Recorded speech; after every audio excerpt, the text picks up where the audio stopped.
뭐 그동안 말도 많고 탈도 많았던 앱이죠. 틱톡.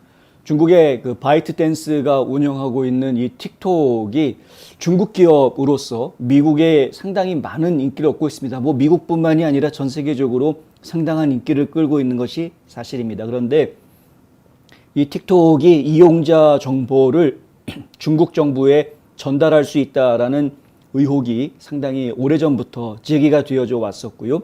그것이 의혹이 아니라 사실이다라는 증거들이 여러 곳에서 제시가 됐었습니다. 그럼에도 불구하고 틱톡을 직접적으로 제약을 두려는 사업에 제한을 두는 것이 미국의 기본적인 자유시장 질서에 맞지 않는다라는 지적도 항상 있어 왔는데 드디어 브랜던 카 FCC 위원장이 FCC면은 연방통신위원회인데요. 이 연방통신위원회 위원장이 애플과 구글에다가 직접 서한을 보내서 4페이지짜리 편지를 보냅니다. 이 편지를 보내면서 틱톡을 앱스토어에서 제거해라. 애플은 앱스토어라고 부르고 구글은 구글 플레이라고 하죠. 어쨌든 이 애플리케이션을 다운로드 받을 수 있는 이곳에서 틱톡을 없애버려라 라고 이제 요청을 한, 말이 요청이지 연방통신위원회 위원장의 서한이기 때문에 상당한 구속력이 있을 것으로 예상이 됩니다. FCC에 대한 빅테크 검열에 가장 반대하는 사람 중 한 명이 바로 이 카 위원장인데요. 그럼에도 불구하고 틱톡의 위협이 앱스토어 수준의 차단을 보장해야 할 만큼 충분히 크다고 생각한다는 말이 나왔습니다. 카 위원장은 트위터에 어제 이런 말을 올렸습니다. 틱톡은 단지 다른 비디오 앱이 아니다. 그것은 양의 옷이다. sheep's clothing이라고 하는 표현을 썼는데 우리가 흔히 알듯이 양의 탈을 쓴 늑대 이런 식의 표현인 것이죠. 양의 옷이다. 틱톡은 많은 젊은이들이 그냥 간단하게 동영상 즐기는, 짧은 동영상 즐기는 재미있는 앱 정도로 생각할지 모르겠지만 실제로 그 속은 완전 늑대의 속이다라는 이야기입니다. 그는 새로운 보고서에 따르면 베이징에서 접근하고 있는 수많은 민감한 데이터를 추수해드리고 있다. 제가 한국말로 표현을 이렇게밖에 못했는데 이 편지에 쓰여져 있는 표현은 추수를 하는데 낫스로 그냥 쫙 걷어들이듯이 그렇게 추수를 하고 있다. 이런 식으로 표현을 해놓고 있습니다. 나는 애플과 구글에 틱톡을 앱스토어에서 삭제해달라고 요청했다. 이렇게 밝혔습니다. 카 위원장은 트위터에 틱톡은 사용자들이 춤추는 동영상만 보는 것이 아니다. 검색 및 검색 기록, 키 입력 패턴, 생체인식 식별자, 초안 메시지 및 메타데이터를 수집하고 장치의 클립보드에 저장된 텍스트, 이미지, 비디오도 수집한다. 클립보드에 저장된다는 건 뭐냐면은 내가 카피한 것이라든가 혹은 드래프트라고 그래가지고 뭔가 작성을 하다가 만 거, 올리지 않았어도 내가 작성하다 중간 그만둔 거라든가 내가 완전히 지워버리지 않았으면은 그러면은 어딘가에 기억하고 있는, 셀폰이 기억하고 있는 그 정보까지도 틱톡은 다 가져간다. 이런 이야기입니다. 이거는 기술적으로 다 이미 검증이 되어져 있는 부분들이기 때문에 상당히 저희가 좀 주의할 필요가 있습니다. 지금 이제 카루 위원장이 트위터에다가 공개를 해놓은 내용인데요. 이 공개해 놓은 편지가 4페이지짜리 편지인데 이 편지 내용에 보면은 구체적으로 이런 이야기들을 좀 구체적으로 이야기하는 부분들이 나오고요. 이 내용들 좀 자세히 지금 저희가 소개를 해드리려고 합니다. 실제로 틱톡은 검색 및 검색 비로부터 여기서부터 나가는 겁니다. 인데이드 틱톡 하면서 나가는 부분부터인데요. 실제로 틱톡은 검색 및 검색 기록에서부터 키스트로크 패턴과 그러니까 이 키보드를 치는 그 패턴 그리고 생체 인식 식별자에 이르기까지 모든 것을 수집하는데 여기에는 관련이 없는 얼굴 인식 기술에 사용될 수 있다고 연구자들이 말하고 있는 얼굴 지문, 그러니까 얼굴 인식하는 그 패턴을 이야기하죠. 그리고 음성 지문, 목소리까지도 다 가져간다는 이야기입니다. 그러니까 목소리만 가지고도 이 사람이 누구다라고 판단할 수 있지 않습니까? 그리고 얼굴 패턴을 보고도 이 사람이 누구다라고 인식할 수 있게 해줄 수 있는데 이러한 정보들까지도 전부 다 틱톡은 지금 수거하고 있다. 위치 데이터뿐만이 아니라 메시지 초안, 메타데이터, 거기에 장치의 클립보드에 저장되어져 있는 텍스트, 이미지, 비디오까지 수집했다. 수집되는 개인 및 중요한 데이터의 목록은 거기에서 계속된다. 더 있다는 이야기입니다. 하지만 이것은 깜짝 놀랄 일은 아니다. 그들의 국경 안에서, 중국 안에서 얘기하는 것이죠. 중화인민공화국은 권위주의적 통제를 유지하기 위해 세계에서 가장 침략적이고 만능적인 감시 능력을 개발했다. 저희가 이제 중국의 그 IT 기술이 발전하는 속도를 상당히 놀랍게 보고 있는데 실제로 실전에 적용할 정도로 사람 얼굴 막 이렇게 네모나게 막 표시되는 거 있지 않습니까? CCTV 카메라를 보면서 네모나게 막 표시가 되면서 여러 사람들의 얼굴들을 쫙 파악을 하죠. 그래서 이 사람이 그 사람이다라고 막 찾아내는, 영화나 드라마에서만 있는 게 아니라 실제로 있는 기술입니다. 이 기술을 이제 중국이 가장 앞서서 개발을 하고 실전에 사용하고 있다, 뭐 이런 이야기이고요.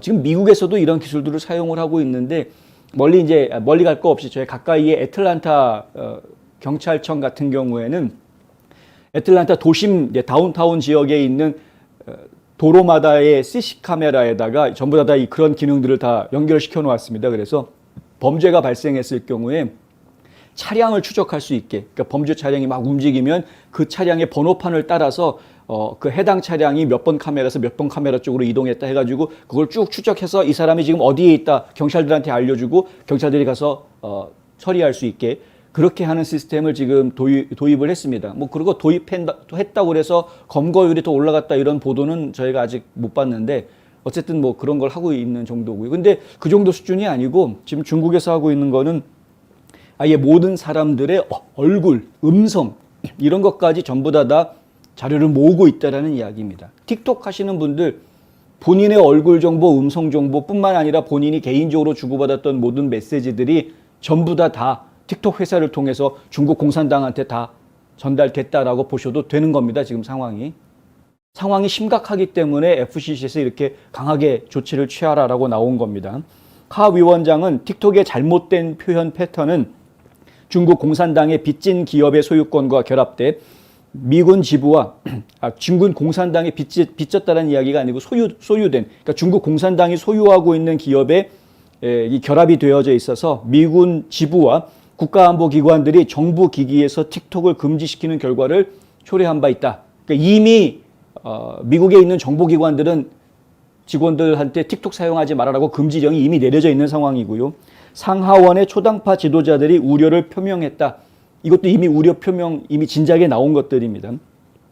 2016년에 출시된 틱톡은 서구 세계에서 특히 젊은 애들에게 치솟는 인기를 누려왔습니다만 그것의 성공은 특히 중국 회사 바이트댄스의 앱 소유권에 대한 면밀한 조사를 이끌어내게 됐다. 이게 뭔데 이렇게 사람들이 열광하고 좋아하느냐. 근데 이거 중국 거네. 한번 이거 따져봐야 되는 거 아니냐. 이제 이렇게 된 겁니다. 실제로 중국 내에는 법이 있죠. 어떤 법이 있냐면 중국 정부가 중국 정부나 공산당이나 사실은 다 똑같은 일체라고 봐야 되는데 당정 일체라고 봐야 되는데 그래서 저희가 독재 시스템이라고 얘기하는 거고요.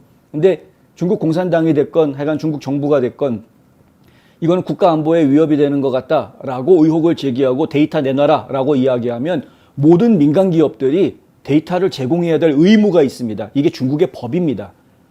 다른 나라에 있는 법하고는 지금 비교가 안 되는 특이한 법이죠. 그러니까 모든 통신 데이터를 다 제공하라고 그러면 하게 돼 있습니다.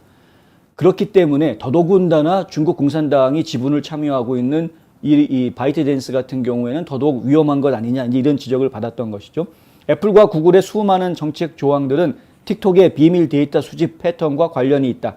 이러한 앱스토어에서 틱톡을 부팅함으로써, 그러니까 완전히 쫓아냄으로써 틱톡에게 책임을 묻는 많은 선례가 있다라고 카르 위원장은 이야기합니다. 이 서한 마지막에 이제 그런 이야기를 하는데 애플 앱스토어라든가 구글 플레이에서 이렇게 앱 추방해달라라고 요구하는 게 처음 아니지 않느냐. 예전에도 이런 사례 많지 않니. 니들이 알아서 스스로 추방했던 적도 많지 않았느냐. 이제 이렇게 지적을 한 겁니다. 실제로 카 위원장이 편지에다가 예로 제시한 게 뭐냐면 2018년에 애플이 사용자 동의 없이 중국에 있는 서버로 사용자 데이터를 보냈던 애드웨어 닥터라는 앱이 있었는데 이거 앱스토어에서 제거했었다. 2018년도에.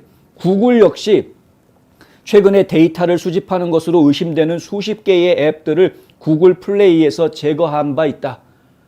이거 새로운 거 아니고 할 수 있는 일이고 그리고 해야 될 충분한 이유가 있으니까 틱톡 이제 척결해라 이렇게 된 겁니다. 자, 이제 미국 시장에서 틱톡이 추방이 되면 물론 이제 기존에 다운로드 받은 사람들은 계속 사용할 수 있겠습니다만은 그리고 이것을 이제 애플이나 구글에서 틱톡을 더 이상 사용하지 못하게 금지를 하게 될 경우 그것을 가만히 있지 않고 틱톡 측에서는 또 소송을 제기를 하겠죠. 근데 그 소송이 어떻게 진행되는지에 따라서 그 기간 동안 계속해서 틱톡의 서비스는 살아있을 수 있다. 미국의 특성상 정부가 민간 기업을 문을 닫아라 말아라고 강제하기는 어렵습니다. 특성상.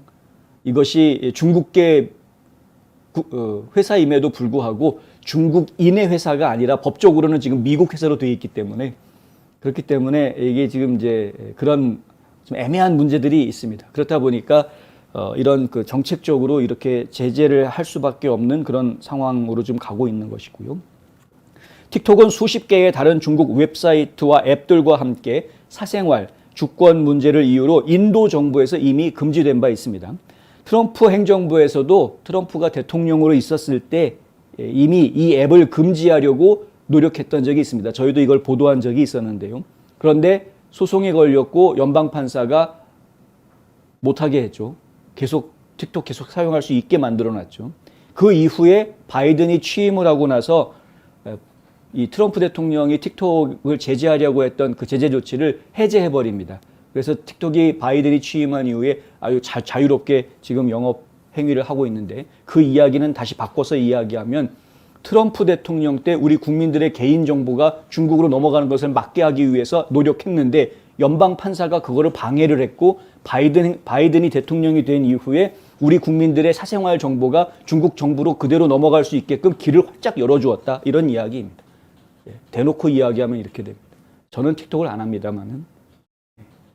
하여튼 지금 상황이 이렇다. 혹시 주변에 틱톡을 하는 사람들이 있으시면 이런 상황이다, 위험하다, 네 셀폰에 가지고 있는 모든 정보들이 전부 다 중국 공산당한테 넘어간다.